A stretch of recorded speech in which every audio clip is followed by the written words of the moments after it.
आजभोलि केही कलाकार कला कम चर्तीकला बढी देखाउने उच्च कोटीमा पर्छन् दर्शकवृन्द।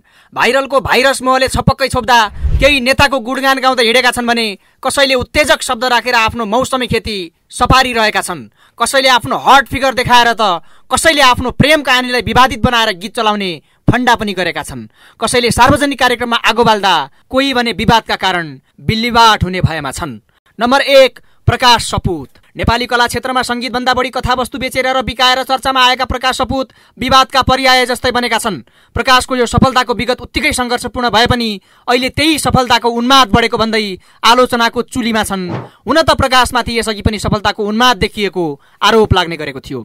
जुन पूर्णबहादुरको सारङ्गीको प्रमोसनका क्रममा छताछुल्लो देखिएको उनका समर्थकहरू बताउँछन्। कतिपय स्टेजमै आक्रमणको शिकार बनेका पनि छन् भने जातीय विभेदलाई अनावश्यक उछालेको आरोप पनि लाग्ने गरेको छ।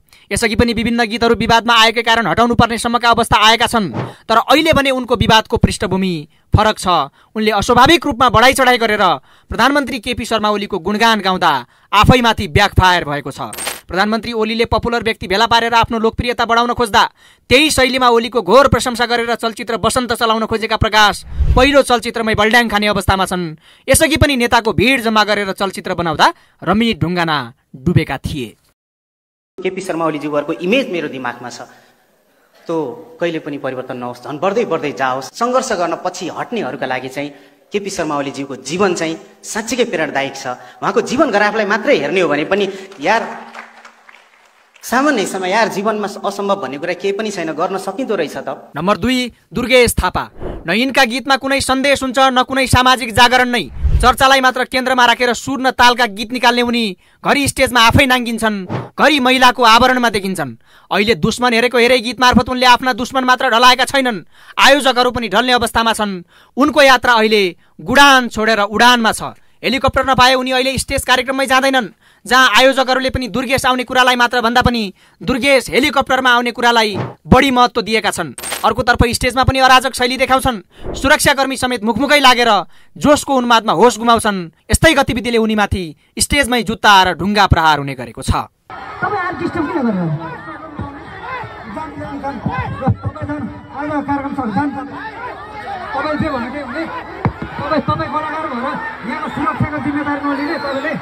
नम्बर 3, ज्योति मगर।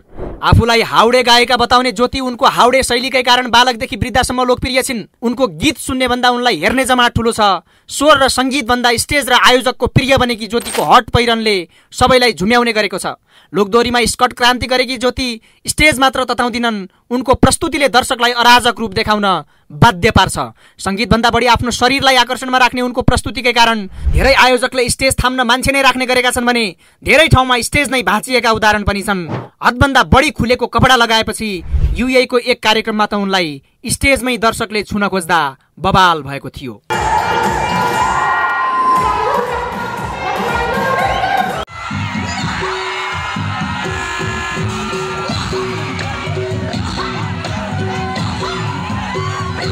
नम्बर 4, कुमार सागर। कष्टपूर्ण सङ्घर्ष र लडीबुडी खेल्दै नेपाली सङ्गीतको क्षेत्रमा आफ्नो छुट्टै पहिचान बनाउन सफल भएका छन् कुमार सागर। पछिल्लो समय हावाको लहरसँगै उडिरहन मन बनी कुमारी जननी देवीदेखि ओ चम्पा गनवाना नगुनगुनाउने सायदै कोही होलान्। अर्थात् हरेक नेपाली माझ आफ्नो धुनलाई उत्कृष्ट साबित गरेका कुमा भर्खर मात्र कन्ट्रोभर्सीमा आएका छन्। भैसप नेपालमा नेवा लवजकै कारण फालिएका उनीमाथि अहिले पनि लवजमै हमला गरेको भन्दै नेवा समुदायले आन्दोलनलाई छेडेको छ। सम्बन्धित व्यक्तिले पटक पटक माफी मागेका छन्, तर पनि कुमाको अस्वाभाविक मौनताले उनीमाथि प्रश्न उठिरहेको छ। नम्बर 5, एलिना चौहान। यही समूहमा पर्छिन् गायिका एलिना चौहान पनि। आफ्नो गीत चलाउन अनेक हदगण्डा अपनाउने एलिना विवाद र चर्चामा आइरहने पात्र हुन्। विष्णु सापकोटासँग प्रेममा रहेका बेला एलिनाले तिमीले धोका दियो भने मा कसम कट्टा हान्दिन्छु भन्ने गीत सार्वजनिक गरिन्।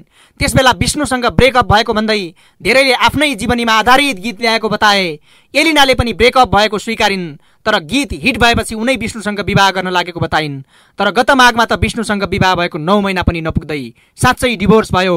त्यसपछि कञ्चनपुर पुगेर स्टेजमै रोएकी एलिनालाई धेरैले सान्त्वना दिँदा केहीले चटकेको संज्ञा दिए। 2080 फागुन 20 मा पर्वतको कुस्मामा साउन्ड टेक्निसियनसँग विवाद भयो, जहाँ आफ्नो स्वर बिग्रिँदा प्रविधिलाई दोष दिएर प्राविधिकलाई थर्काएपछि उनी विरुद्ध बहिष्कार अभियान नै चलेको थियो। पहिले तपाईले आफ्नो भोकललाई क्लियर गर्नु अनि हामीसँग लेभल मार्नु हो। सिकाउनु पर्दैन के बुझ्नु हो नि। नाच्न जान्दैन आगन टेढो भनेको यही हो के। तपाईँलाई हामीले धेरै काम गरिसकेको छु।